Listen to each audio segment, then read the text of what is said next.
2 महिना 4 महिना 6 महिना भित्र हाम्रो नेपालभरिको निजी अथवा सरकारी स्कुलहरूमा जुन काम हुन गइरहेको छ त्यो काम हामी विगत समयदेखि गरिराखेको छौँ। अब त्यसले व्हाइट बेल्ट सिक्नु पर्यो स्कुलले त अब ताइक्वान्डो सिकाउने हो अब तिमी व्हाइट बेल्ट बाँड्ने हो भाइ भोलि व्हाइट बेल्ट है भनेर त भन्न पाएन नि किनकि त उसले अलरेडी ब्ल्याक बेल्ट लिइसकेको छ उसले अलरेडी ब्ल्याक बेल्ट लिइसकेको छ होइन उसले अब हाफ ब्लु बाँडिसकेको छ हाफ रेड बाँडिसकेको छ अब त व्हाइट बेल्टमा खेल्नु पर्दैन नि अब त अरू नयाँहरू चाहिँ तिमीहरूको पछाडि तिमीहरूको ब्याग बस्न आउँछ व्हाइट बेल्ट बने उनीहरूले चाहिँ सिक्नु पर्यो यो ब्ल्याक बेल्टहरूले सिकाउनु पर्यो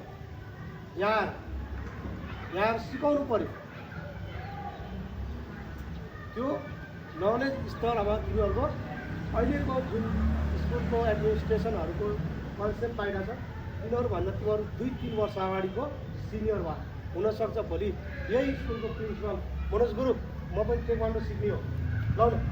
सिकाइदिनु पर्यो भनेर आयो भने त्यसलाई त हाम्रो यो भेनिसार गरेर पनि सिकाइदिनु त्यसलाई गुरु सर छोरा सिक्रे तपाईँले सिनियरलाई बोकाउनुपर्छ सर भने उसले गर्नु पर्यो नि पढाइमा ठुलो होला उहाँहरू खेलमा ठुलो छ यो घटना नघटेको पनि होइन यो घटना कहाँ घटेको भन्दाखेरि हाम्रो यो स्वयम्भूमा के अरे विजेश्वरी ज्ञान मन्दिर सैनिकहरूको सिर्फ छोरीहरूले मात्र पढ्ने स्कुल त्यहाँ छोराहरू पढ्दैन छोराहरू पढ्ने भनेको भक्तपुरको सैनिक हस्पिटल के अरे सैनिक स्कुलमा अनि यहाँ स्वयम्भूको सैनिक स्कुलमा चाहिँ त्यहाँ लेडिज ओन्ली लेडिज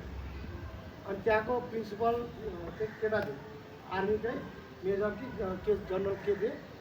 उहाँ थिए अनि उसलाई ताइक्वान्डोमा उसको बच्चाहरूले गेममा मेडल सिल्ड र ट्रफी ल्याइरहेको थियो त उसलाई सुब्ब फेरि गरेर के पनि होइन सुन्दा यसको पछि आएको के भयो बढी गयो क्या है अनि उसलाई सिक्नु मन लागेपछि उसले आफ्नै स्टुडेन्टबाट सिक्नु पर्ने भयो र उसको ड्राइभरको इक्जाम दिएको फेरि मैले प्रभावशाला कति आनन्द यो सिचुएसन पनि भोलि नआउला भन्ने छैन भोलि रियानालाई इभन श्रेयालाई इभन भेनिसालाई आफ्नै स्कुलमा यो चिजकोमा इन्भल्भ भएको देख्दा उनीहरूलाई खुसी र प्राउड पनि लाग्छ र फ्री तिमीले सिकेको कुराहरू इन्भल्भ गर्नु